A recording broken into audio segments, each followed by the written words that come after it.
version 2 of my mule tractor setup. I've moved the box off the top of the engine, so I just have the antennas. The IMU is now mounted down there, away from the engine. And then everything is routed to the back, the control box, keeping away from the engine. So we'll see if this works any better, and also I'll check out the other improvements that I've made to the software since I did the survey.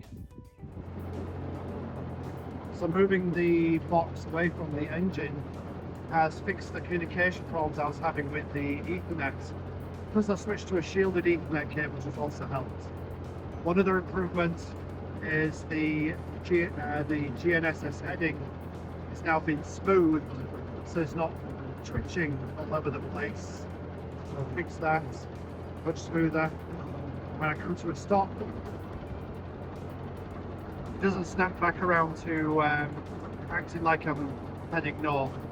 Another fix that I made is that all of the settings buttons now have a clear, all the settings boxes now have a clear button, which will make it a lot easier to use.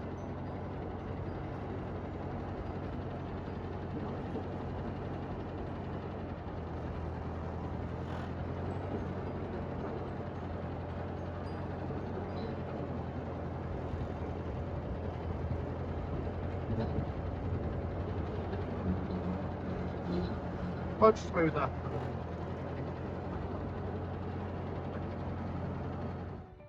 This is my base station setup. I've got the heavy duty tripod and the case from Harbour Freight, cheaper than a Pelican case.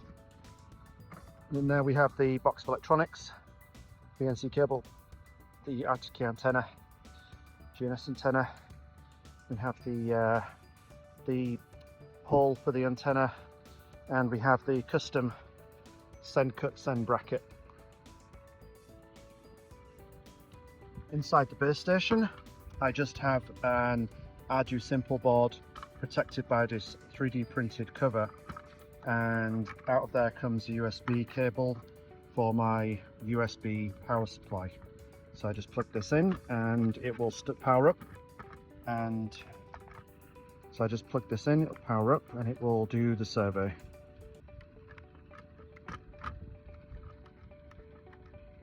Go, all ready to go.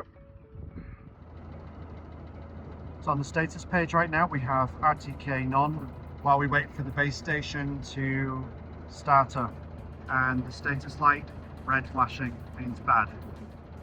Okay, RTK has gone to unstable, so that means there is an RTK signal, but it's still moving too much. We have orange for the RTK light. So now we just wait for the RTK signal to go to stable, which means it's not wandering around so much.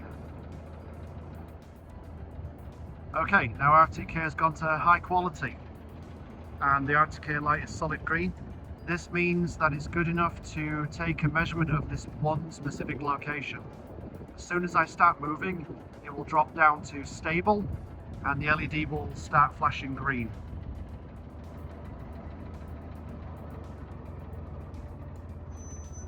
There we go.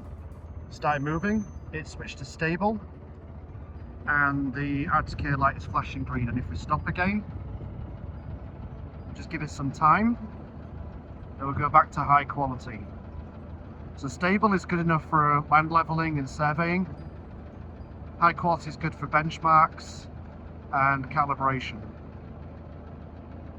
It should take about 45 seconds, I believe. There we go, back to high quality, and the RTK label is solid green.